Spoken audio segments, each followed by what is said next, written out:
खानापूर तालुक्यासह विटा शहरात रंगपंचमी उत्साहात सोहळा खेळताना कोणताही अनुचित प्रकार घडू नये किंवा हुल्लडबाजी करणाऱ्यांवर विटा पोलीस ठाण्याचे पोलीस निरीक्षक शरद मेमाणे साहेब यांच्या मार्गदर्शनाखाली विटा पोलीस यांची करडी नजर राहणार आहे।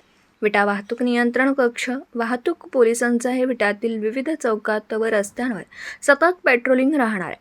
त्यामुळे रंग खेळणाऱ्या तरुण युवकांनी रंगाचा बेरंग होणार नाही याची खबरदारी घ्यावी। रंगपंचमी निमित्ताने विटा शहरात गांधी चौक, मायनी रोड येथे भाजी मंडई रोड या ठिकाणी रंग पिचकाऱ्या विक्रीसाठी स्टॉल सज्ज झाले। बालगोपाळ व ग्राहकांचे रंग आणि रंगपंचमीच्या पिचकाऱ्या घेण्यासाठी वर्दळ दिसून येते।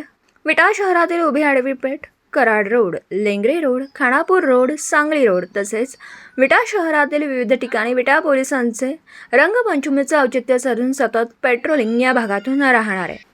दुचाकीवरून ट्रिपल सीट फिरणाऱ्या अल्पवयीन चालकांवरती सुद्धा यावेळी विटा वाहतूक नियंत्रण कक्ष यांच्या वतीने कारवाई केली जाणार आहे।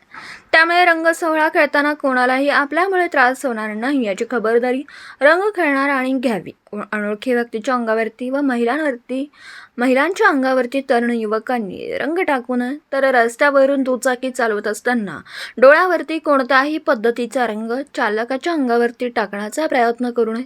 लोकसभा निवडणुकीच्या पार्श्वभूमीवर आचारसंहिता लागू असल्याचं हे लक्षात घेऊन आपल्या हातून कोणती चूक होणार नाही याची दक्षता घ्या।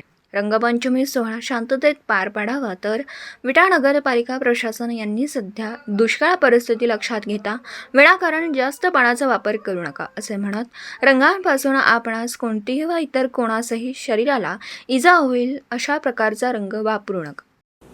दिवसभरातील घडामोडींचा आढावा घेण्यासाठी पाहत रहा N24 मराठी न्यूज चॅनल।